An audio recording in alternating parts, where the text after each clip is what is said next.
जी हाँ, तो आज आप देख रहे हैं हमारा ये स्पेशल शो निर्जला एकादशी। तो आइए पंडित जी से जानते हैं कि आज निर्जला एकादशी के लेकर क्या कुछ खास उपाय किए जा सकते हैं, इसका क्या महत्व है। चर्चा की शुरुआत करते हैं। तो पंडित जी, सबसे पहले मैं जानना चाहूंगी, आखिर हमारे शास्त्रों में निर्जला एकादशी का महत्व क्या है और क्यों इसे ही सभी एकादशियों में सबसे ज्यादा फलदायी, सबसे ज्यादा शुभकारी माना गया है। पहली बात तो ये समझ लो पूजा, एकादशी का व्रत जगत के पालनहार परम पिता परमेश्वर भगवान श्री हरि विष्णु को प्रसन्न करने के लिए किया जाता है जी। भगवान श्री हरि विष्णु की कृपा प्राप्त करने के लिए किया जाता है। दूसरे देवी देवताओं की पूजा करने से उनके लोकों की प्राप्ति होती है। शिव जी की पूजा करने से शिवलोक की प्राप्ति होती है। दुर्गा जी की पूजा करने के बाद आपको जो है दुर्गा जी के लोक की प्राप्ति होती है, जिसे मणिपुर द्वीप कहते हैं, वहाँ जन्म होता है।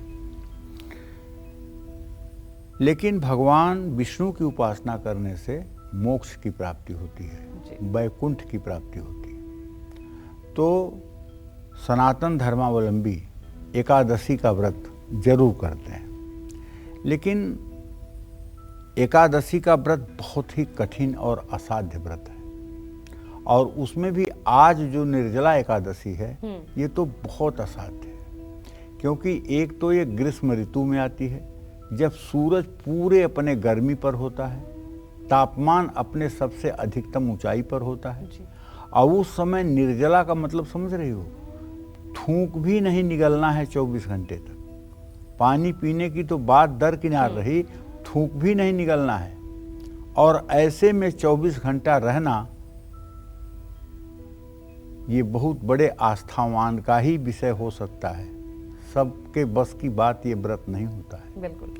इसको भीमसेनी एकादशी भी कहते हैं, निर्जला एकादशी के साथ साथ। तो इसको सभी एकादशियों में सबसे ज़्यादा पुण्यदायी माना जाता है और फलदायी माना गया है।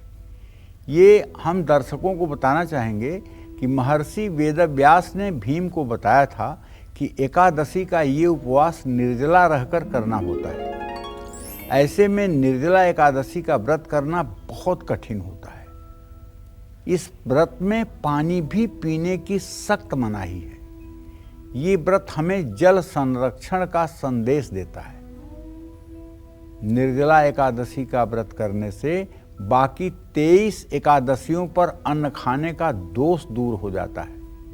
ऐसा माना जाता है कि अगर कोई पूरे साल की 13 एकादशी में से एक का भी व्रत नहीं रख पाता है और अगर निर्जला एकादशी का व्रत रख ले तो उसे सभी एकादशियों का फल और पुण्य मिल जाता है।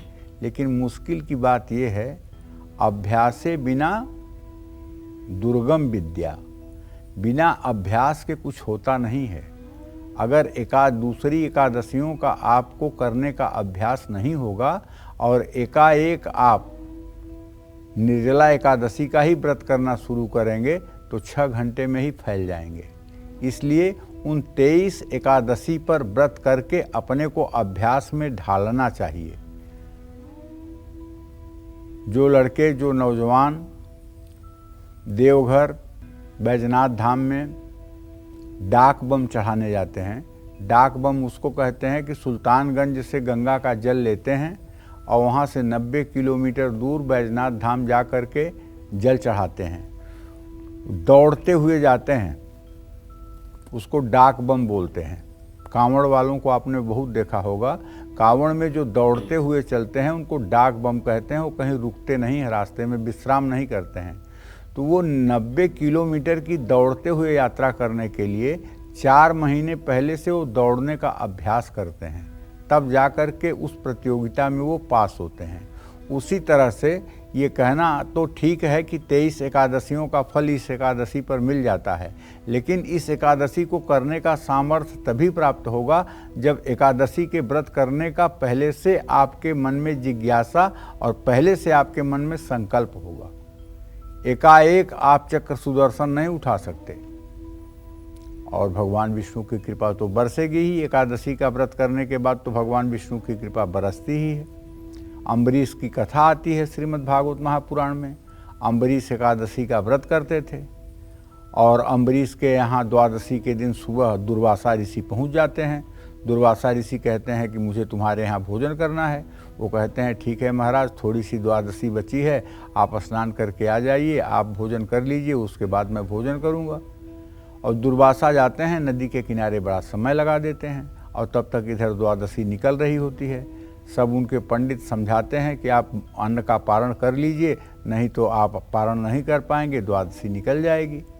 ऐसे में अम्बरीश सभी लोगों के कहने में आकर के पारण कर लेते हैं और दुर्वासा आते हैं। दुर्वासा आकर के जब सुनते हैं कि राजा ने अम्बरीश ने भोजन कर लिया है तो कुपित होकर के, क्रोधित होकर के और उनको श्राप देते हैं।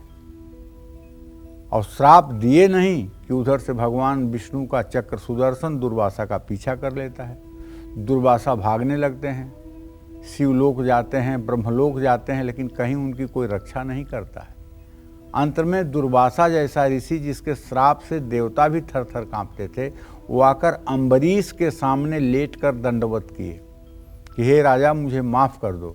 तो अम्बरीश ने भगवान विष्णु से प्रार्थना की, तब जाकर वो चक्र सुदर्शन वापस हुआ। कहने का मतलब ये है कि एकादशी का व्रत करने वाला जो भी व्यक्ति होता है, भगवान श्री हरि विष्णु अपने चक्र सुदर्शन से उसकी रक्षा करते हैं।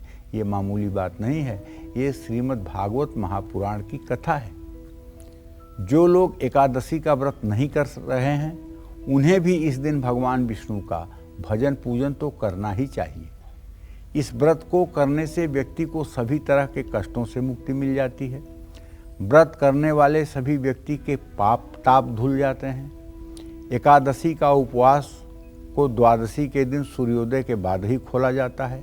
इन सब नियमों को समझ करके एकादशी का व्रत करना चाहिए। लेकिन अग्नि पुराण में एक बात आती है, वो भी मैं बताऊं। सुहागन महिलाओं को ये एकादशी का व्रत नहीं करना चाहिए, और करना तब चाहिए जब या तो पति एकादशी का व्रत करता हो या पति ने आदेश दिया हो एकादशी का व्रत करने के लिए।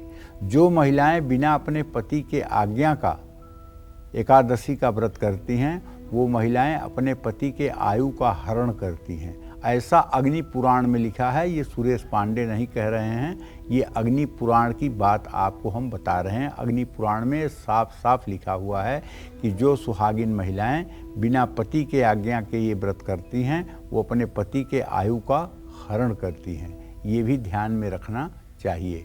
जय मां विंध्यवासिनी।